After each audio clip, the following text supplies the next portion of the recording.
Durant une semaine, la mine d'argent du Fournel à l'Argentière-la-Bessée a accueilli en résidence l'artiste gapençais Job, en collaboration avec l'association ethnologique. S'inspirant de l'ambiance de la mine, Job a réalisé plusieurs fresques picturales, des triptyques mêlant peinture contemporaine et littérature surnaturelle sur le parcours de visite des galeries de mines. Proposer à des artistes en résidence de faire quelque chose d'original, c'est-à-dire d'être au sein de la mine et de transmettre leurs émotions au travers de tableaux.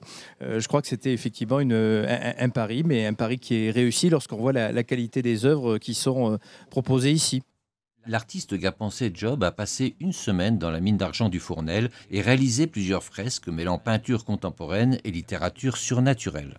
Ces côtés souterrains, ça rejoint ma culture un peu que j'ai au niveau littéraire de, par exemple, Lovecraft, sur le surnaturel, les monstres souterrains. J'ai vraiment décidé de m'inspirer de ce que je voyais dans la mine. C'est la première fois que l'artiste travaillait sous terre, étant plus habitué à l'environnement urbain.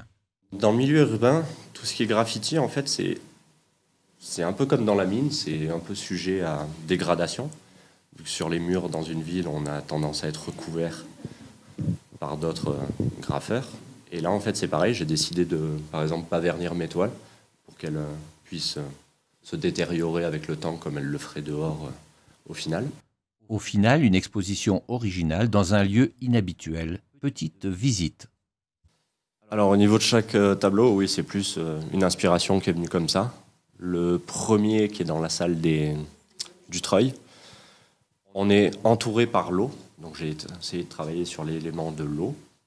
Le deuxième qu'on a pu voir dans la salle des dunes, j'ai travaillé sur l'aspect de la roche, qui y a partout autour, éclaté à l'explosif.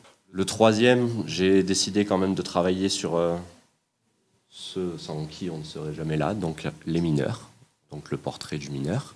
Le quatrième tableau, qui est dans la petite pièce derrière, alors là j'ai travaillé plus sur la couleur et l'eau, vu que dans cette petite cavité, il y a énormément de couleurs turquoise, bleu.